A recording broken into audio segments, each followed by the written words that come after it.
Thank you.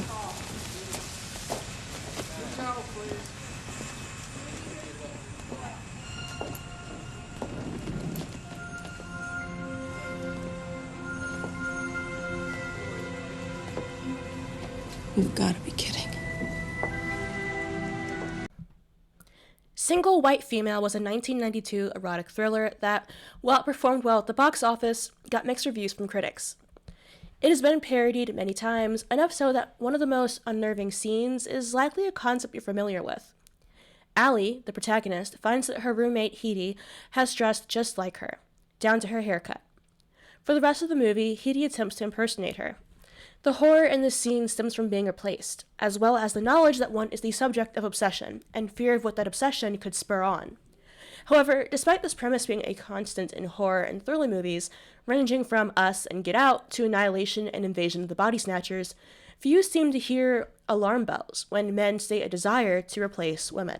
Transgender women could receive womb transplants as soon as 2033, according to a surgeon who carried out the UK's first successful procedure. Imperial College London professor James Smith and his colleague Isabel Quiroga from the Oxford Transplant Centre operated on a 34-year-old woman for over 9 hours. Her 40-year-old sister, who had already given birth to 2 children, donated her womb. The team who performed the surgery said it was a massive success. The recipient is even storing embryos, hoping to undergo in vitro fertilization, also known as IVF, later this year. Around 50 babies have now been born worldwide as a result of womb transplants. Speaking to the I newspaper after the operation, Smith revealed they are hopeful trans womb implants can be done in a minimum of 10 to 20 years. Smith said it's due to the technical feasibility of operating on trans women, whose pelvic shape, blood vessels, and network of microorganisms will have to be considered. Dr. Narendra Kaushik, a surgeon in New Delhi, India, with 15 years of experience in gender-affirming surgeries, said in May 2022 that transplanting uteruses into trans women is the future. It will happen soon, he said. We have our plans and we are very optimistic. This can be seen in the insistence by trans-identified males that they are better than women. They often cite being more sexual, unable to get pregnant, and being more attractive as justification of this belief, which is often aligned with the belief that women's animosity against trans-identified males stems from jealousy.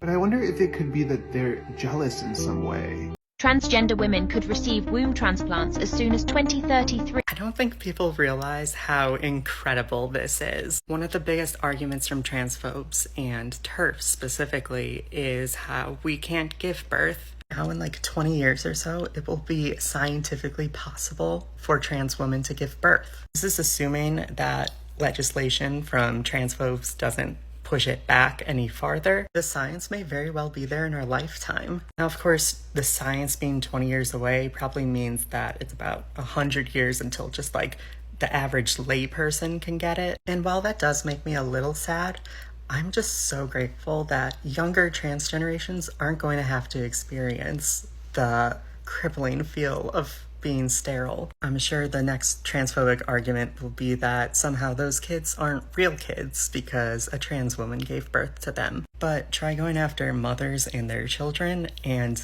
we'll see what the average person thinks of that. Others take this even further and insist that womb implants will soon be available, allowing them to replace women entirely. The misogyny in these beliefs are evident. Women's value does not lie purely in their appearance or sexual availability, nor in their ability to reproduce. However, this can get even more personal when trans-identified males create a persona around women in their lives, which can range from copying their appearance to their names. For example, non-binary/trans/people of dead names. How do I address my non-binary friend stealing my name? This is my first post, sorry if it's a shit show. My friend, 21 years old of 3 years, has been recently exploring their gender identity and has recently come out as non-binary. I'm happy for them, I think. It's been it's been a long journey for them. Then I realized the name that they now use is literally my name. I was a little disturbed. I'm one of their few friends, and we are incredibly close, and we saw each other every day on our college campus until Corona struck. I haven't seen them in many months, but we still talk.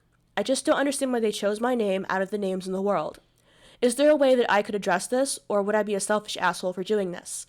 I want to be as supportive as possible, but the fact that we look pretty similar and them deciding to pick my name really unnerves me. I've talked to a few of my friends about it, but they're not sure. Also, my other friends aren't non-binary, so I do not know if it would be the best idea to take advice from other cis people on non-cis issues. I want to be an ally to them, so I'm not sure about the appropriate way to go about even talking about this. Edit/update. Thank you for so many responses and the great advice. I talked it out with my friend. It's all good, they're just using it as a placeholder name until they can move out of their parents' house. They want to use a different name, but their parents would likely react negatively to it since their parents are not supportive of non-cisgenders. Everything is good now, they're moving out of their unfortunate family situation soon too. Or, my trans sister changed her first name to my name. I really need help. Throw away because my family knows my regular account. If you can think of a better subreddit for this, let me know. My sister is trans and has been in transition for about 2 years. It's been long and complicated, but we've always been really close as siblings, and I've supported her through it all. At the beginning, she wanted to be called S, which is the first letter of her given name and also the first letter of my name. So we all embraced her as S, and it was great. Last week, I logged onto Facebook and saw that her name had changed. To my name. My exact name.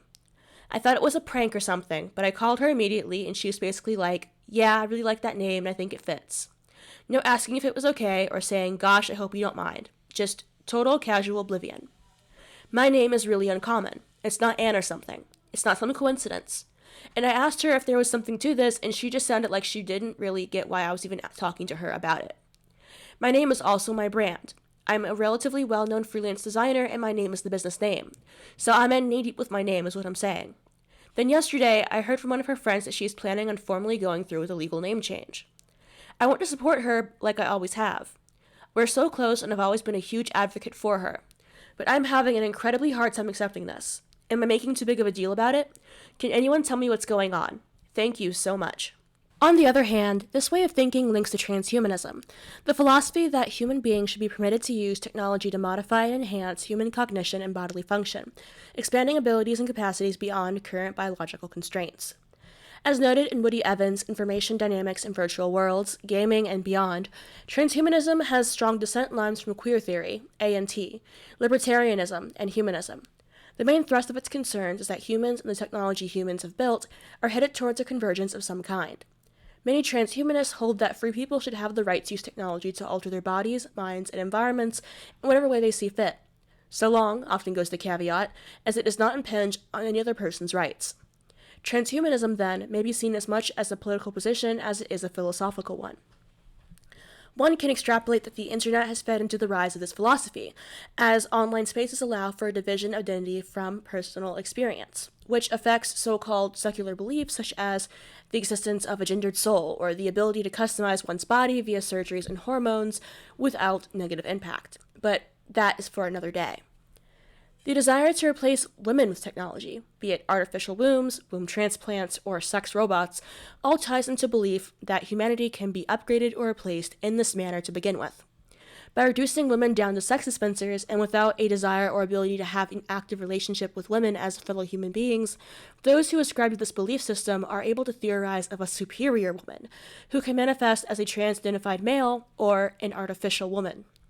Caitlin Roper's Sex Dolls, Robots, and Woman Hating centers on this phenomenon. She notes that sexual entitlement is really nothing new, but the rhetoric of sexual rights emboldens men in their entitlement to sex anytime, in any way that they want it, in their belief that anything less constitutes sexual deprivation, a violation of their rights. It is for this reason that the customer base for sex dolls or robots are primarily men, seeking female-shaped dolls.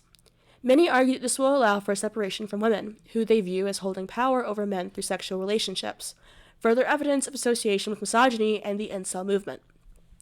There are attempts to validate the desire to replace women by branding it as a solution to issues such as disabled men or incels, who feel that they are owed sex. This is done by academics who argue that sex robots will increase the potential for sexual satisfaction and overall happiness, and society will end up better off for it. The assumption is that by providing a sexual outlet to unsatisfied men, they will leave women alone. The incel community is well known for their rape and violent threats and actions revered therein. However, this conflates sexual satisfaction with health and well-being, and only reveals that the men studied do not view women as potential companions or compatriots in any way. They seem to forget that the dolls are incapable of desire or pleasure, and cannot actually participate in the mimicry of sex. Even the most advanced sex robots are merely dolls with limited programming for slight voice and movement.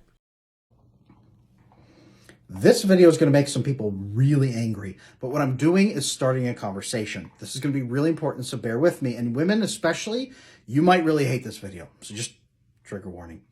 Can AI ever really replace women in relationships? Some people have already turned off this video, and I get that. This is a conversation, though, that's ripping up the internet right now, and people are having it, so we need to talk about it. Couple key ways that experts say yes. Artificial wombs could be created. Caregiver roles who never abuse and never attack. Caregivers, basically like wet nurses, who take care of that child perfectly at every stage of their life and every stage of growth. Education roles, caretaking roles, all kinds of intimacy roles. There are so many pieces in these relationships that AI could enhance. But then we have to have a discussion. Is AI capable of building that sort of relationship?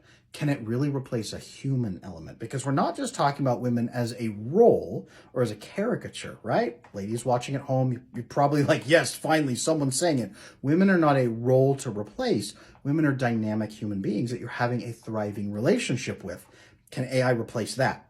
Now, as I was researching for this, I found a ton of apps with programs about AI chat programs that give you a girlfriend experience. There's a lot of them out there, and the tech is only still catching up with men's needs. So there's going to be way more and way more advanced ones. And honestly, for the guys out there who are saying that dating is hopeless, they don't care if it's perfect or not. There are guys lining up right now for imperfect versions that they don't have to fight with, they don't have to fight over, and they don't have to be afraid of. So ladies, please drop me a comment below. Do you find this topic disgusting, demeaning, or are you interested in? Are you interested in debating it with people? Guys, is this something that you're looking at? Maybe not like it's going to replace women because women are stupid or worthless, but maybe it's going to replace the women you don't have in your life. There's a thought. Can AI replace women for men who do not have access to partners because the dating system is so broken? Let's talk about this. Please leave me a comment below. I want to hear what everybody thinks in this discussion. Let's have a conversation. The use of sex dolls and proposed replacement of women with them is misogynistic at heart. Sex dolls and robots are not women. They are objects used in place of a woman. The notion that a piece of silicon in the shape of a woman could function as a stand-in for women is premised on the belief that a woman is reducible to her sexual functions, that she is a thing that exists to be sexually used by men. Sex dolls and robots that are always ready and available for men's sexual use portray women's consent to sexual acts as irrelevant. A sex doll has no needs to be met, no free will to be exercised, and no expectations of an equal or mutually beneficial partnership. Any argument which posits a benefit to society ignores that the pairing of orgasm with these objects only cements the objectification of women by men who are already misogynistic. While the intent is to remove the desire for rape, it may instead increase it, just as increased pornography use has been linked time and time again to lead to a need for increasingly extreme pornography to achieve the same result. The same argument goes for those who think providing pedophiles with child sex dolls will stop them from harming actual children, or that the childlike massage is of no import. This is a deliberate attempt to decontextualize men enacting their fantasies of child sexual abuse from a wider culture in which men sexually abuse girls at an alarming rate. There is no evidence that normalizing these dolls of any kind will protect women and children, but there is plenty illustrating that chipping away at social norms of rape and pedophilia being wrong by associating it with orgasm is harmful and increases risk of abuse. Truthfully, replacing women is a fanciful dream that will not be achieved anytime soon. Artificial wombs are a long way off, and just like womb transplants, if ever used, will be to help women with untenable pregnancies before it is given to a man with a desire to replace a woman.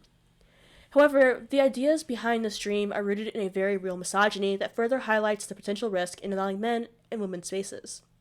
If men who want to be women think that they are better than women, or can replace them in some way, what does that mean for how they think of and interact with women now? When you don't need something anymore, you throw it away. And in a culture where violence against women is increasingly normalized, that is worrying indeed. This, dear viewers, is where we part. I highly recommend reading the book that I mentioned earlier, Caitlin Roper's Sex Dolls, Robots, and Woman Hating. It's such a... It's interesting there are so many niche directions that you can be explored to the extent of having a book about them. And it makes you feel, A, just depressed. B, like you're not going crazy though, because sometimes when you're trying to explain these concepts to people who are just not aware of them, You sound crazy. One time, I visited a friend of mine, and we had a dinner at her house, and her mom invited a bunch of friends, and one of them was an older lesbian who had never heard of this gender identity nonsense.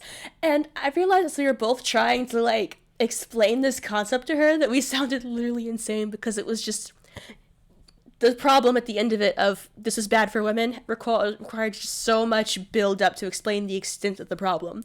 Because it's not just there are men in women's bathrooms, it's there are men taking over academia and sports. There is pressure for lesbians to date men. There's this rape culture that's growing.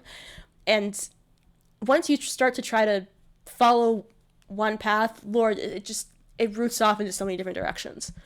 Anyhow, I hope this was of interest to you guys, and I'll see you guys next time. Bye!